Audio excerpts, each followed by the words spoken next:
নমস্কার বন্ধুরা, এই মুহূর্তে আবহাওয়া নিয়ে সব থেকে বড় আপডেট, কোথায় কোথায় চলছে তাণ্ডব, বিস্তারিত জানিয়ে দেবো এই ভিডিওটির মাধ্যমে।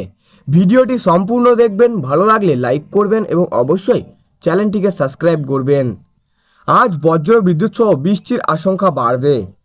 পূর্ব মেদিনীপুর, পশ্চিম মেদিনীপুর, পূর্ব বর্ধমান, পশ্চিম বর্ধমান, বীরভূম, মুর্শিদাবাদ, নদিয়া, হুগলিতে বৃষ্টির আশঙ্কা। তাই আগামী দুদিনে বৃষ্টি হবে উত্তরবঙ্গেও। দার্জিলিং, কালিম্পংকে বজ্র বিদ্যুৎ সহ বিক্ষিপ্ত বৃষ্টির সম্ভাবনা রয়েছে। আজ 3 জেলায় সহ বাকি সব জেলাতেই বৃষ্টি হবে। সর্বোচ্চ তাপমাত্রা থাকবে 32 ডিগ্রি সেলসিয়াসের আশেপাশে, সর্বনিম্ন তাপমাত্রা 24 ডিগ্রির আশেপাশেই থাকবে। বজ্র বিদ্যুৎ সহ ঝড় বৃষ্টির সম্ভাবনা রয়েছে। আপাতত গরম না হলেও দিনের বেলায় চাপা আবহাওয়ার জন্য অস্বস্তি থাকবে। রাতের দিকে শীতল অনুভূতি হবে।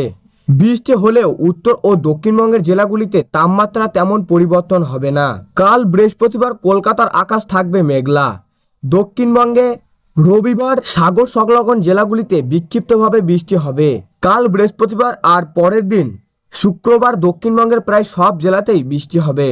উত্তর ও দক্ষিণবঙ্গের কয়েক জেলার জন্য রয়েছে বৃষ্টির পূর্বাভাস। আগামী সপ্তাহে বুধবার পর্যন্ত বৃষ্টির পূর্বাভাস দিয়েছে আলিপুর হাওয়া অফিস। আগামী দুদিন দক্ষিণবঙ্গে বিক্ষিপ্তভাবে ঝড় বৃষ্টি হবে। আজ দুই বঙ্গেই একাধিক জেলায় বৃষ্টি হবে। সোমবার আর মঙ্গলবার বৃষ্টির দাপট বাড়বে বলেই পূর্বাভাস দিয়েছে আলিপুর হাওয়া অফিস। আলিপুর আবহাওয়া অফিস আগেই জানিয়ে দিয়েছিল রবিবার থেকে বুধবার পর্যন্ত দুই বঙ্গেই একাধিক জেলায় বৃষ্টির সম্ভাবনা। তবে আগামী সপ্তাহে বৃষ্টির দাপট আরও বাড়বে বলেই পূর্বাভাস দিয়েছে আলিপুর আবহাওয়া অফিস। বুধবার শুধুমাত্র দক্ষিণ 24 পরগনা আর দুই মেদিনীপুরে বৃষ্টির সম্ভাবনা রয়েছে। গাঙ্গেয় পশ্চিমবঙ্গের সংলগ্ন উড়িষ্যার উপকূলে একটি ঘূর্ণাবর্ত রয়েছে। উত্তরবঙ্গের ওপর দিয়ে দুটি পশ্চিমা ঝঞ্ঝা চলে যাওয়ায় আশঙ্কা রয়েছে। এই প্রভাবে দুই বঙ্গেই ঝড় বৃষ্টির সম্ভাবনা রয়েছে। আলিপুর আবহাওয়া অফিসের পূর্বাভাস অনুযায়ী উপকূলীয় জেলাগুলিতে বেশি বৃষ্টি হবে। বজ্র বিদ্যুৎ সহ বৃষ্টি হবে। আশেপাশে ঝোড়ো হাওয়ার বইতে পারে বলেই পূর্বাভাস রয়েছে। ঝড়ের গতিবেগ হবে ঘন্টায় 45 থেকে 50 কিলোমিটার। তো সুপ্রিয় দর্শক, এই ছিল আজকের আবহাওয়া খবর।